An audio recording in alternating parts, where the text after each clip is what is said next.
সহজ অঙ্ক, একবারে সহজ অঙ্ক। এইখানে এটাকে আমরা কিভাবে লিখতে পারি? এটাকে আমরা লিখতে পারি integration of dx, cubic root মানে হচ্ছে পাওয়ার 1/3, স্কোয়ার রুট মানে পাওয়ার হাফ, কিউবিক রুট মানে 1/3, এনতম রুট মানে পাওয়ার হচ্ছে 1/n।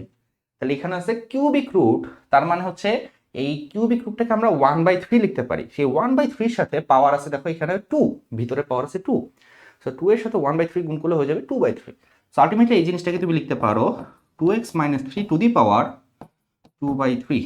দেখো ব্যাপারটা বোঝা যায় কিনা, একবারে সূচকের অঙ্ক, ঠিক আছে, একবারে সূচকের প্রপার্টি। দেন এইটাকে তুমি যদি ইনভার্স আকারে লেখো তাহলে হয়ে যাবে 2x - 3 whole to the power -2/3 dx। Then আমরা দেখতে পারতেছি যে আমাদের ব্র্যাকেটের ভিতরে যেটা আছে সেটা একটা লিনিয়ার ফাংশন, এবং এর আগের লেকচারে আমি বলছিলাম যদি লিনিয়ার ফাংশন থাকে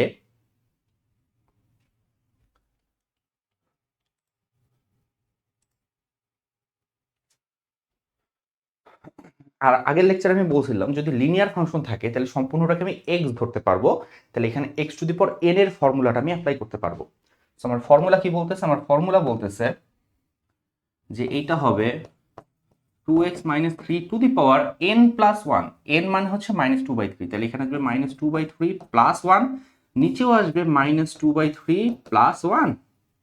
বাট যেটাকে আমি x ধরছি সেটা যদি অ্যাকচুয়ালি x না হয়, সেটা যদি একটা লিনিয়ার ফাংশন হয়, তাহলে সেটাকে ডিফারেন্সিয়েট করে আবার ভাগ করতে হবে।